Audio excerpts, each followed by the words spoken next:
Clip number 1079 اس clip میں قرآن پاک کی سورہ قصص کی آیت نمبر 55 سے 57 تک کی تلاوت، ترجمہ اور تفسیر قرآن صراط الجنان آپ سماعت فرمائیں گے۔ بسم اللہ الرحمن الرحیم۔ ترجمہ، اللہ کے نام سے شروع جو نہایت مہربان رحمت والا ہے۔ وَإِذَا سَمِعُوا اللَّغْوَ أَعْرَضُوا عَنْهُ وَقَالُوا لَنَا أَعْمَالُنَا وَلَكُمْ أَعْمَالُكُمْ سَلَامٌ عَلَيْكُمْ لَا نَبْتَغِي الْجَاهِلِينَ۔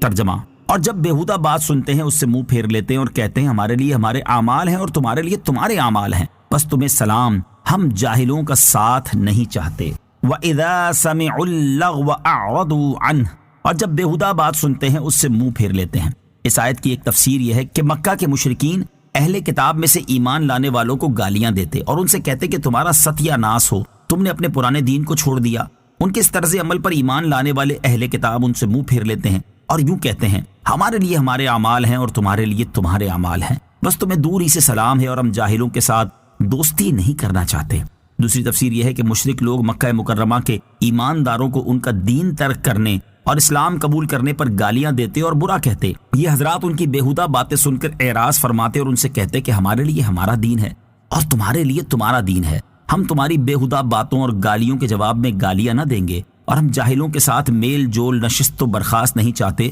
کیونکہ ہمیں جاہلانہ حرکات گوارا نہیں۔ إنك لا تهدي من أحببت ولكن الله يهدي من يشاء وهو أعلم بالمهتدين۔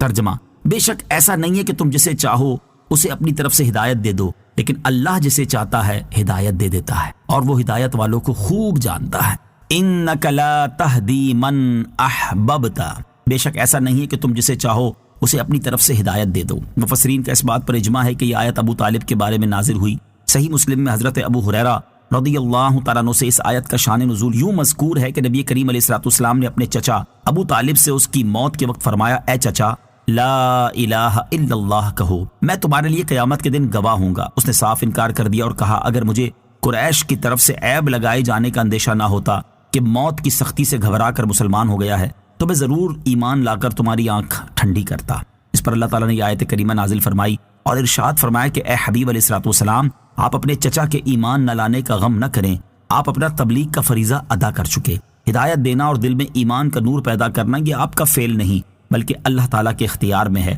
اور اسے خوب معلوم ہے کہ کسے یہ دولت دے گا اور کسے اس سے محروم رکھے گا۔ وَقَالُوا إِن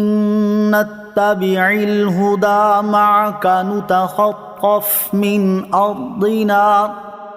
أَوَلَمْ نُمَكِّن لَّهُمْ حَرَمًا آمِنًا يُجْبَىٰ إِلَيْهِ ثمرات كل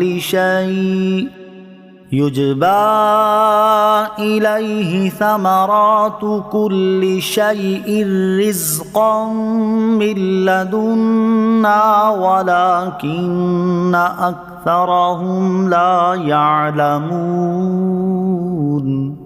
ترجمہ، اور کافر کہتے ہیں اے محمد، اگر ہم تمہارے ساتھ مل کر ہدایت کی پیروی کریں تو ہمیں ہماری سرزمین سے اچک لیا جائے گا۔ کیا ہم نے انہیں امن و امان والی جگہ حرم میں ٹھکانہ نہ دیا جس کی طرف ہر چیز کے پھل لائے جاتے ہیں، جو ہماری طرف کا رزق ہے لیکن ان میں اکثر جانتے نہیں۔ وقالو، اور کافر کہتے ہیں۔ شان نزول، یہ آیت حارث بن عثمان بن نوفل بن عبد مناف کے بارے میں نازل ہوئی۔ اس نے نبی کریم علیہ السلام سے کہا تھا کہ یہ بات تو ہم یقین سے جانتے ہیں کہ جو آپ فرماتے ہیں وہ حق ہے، لیکن اگر ہم آپ کے دین کی پیروی کریں گے تو ہمیں ڈر ہے کہ عرب کے لوگ ہمیں شہر بدر کر دیں گے اور ہمیں ہمارے وطن میں نہ رہنے دیں گے اور عرب کی سرزمین سے ایک دم ہمیں نکال دیں گے۔ اس آیت میں اس بات کا جواب دیا گیا کہ کیا ہم نے انہیں امن و امان والی جگہ حرم میں ٹھکانہ نہ دیا جہاں کے رہنے والے قتل و غارت گری سے امن میں ہیں اور جہاں جانوروں اور سبزوں تک کو امن ہے اور جس کی طرف مختلف ممالک سے ہر چیز کے پھل لائے جاتے ہیں جو ہماری طرف کا رزق ہے، لیکن ان میں اکثر کو علم نہیں اور وہ اپنی جہالت کی وجہ سے نہیں جانتے کہ یہ روزی اللہ تعالیٰ کی طرف سے ہے۔ انہیں اگر یہ سمجھ ہوتی تو یہ بات جان جاتے کہ خوف اور امن بھی اسی کی طرف سے ہے اور ایمان لانے کی صورت میں شہر بدر کیے جانے کا خوف نہ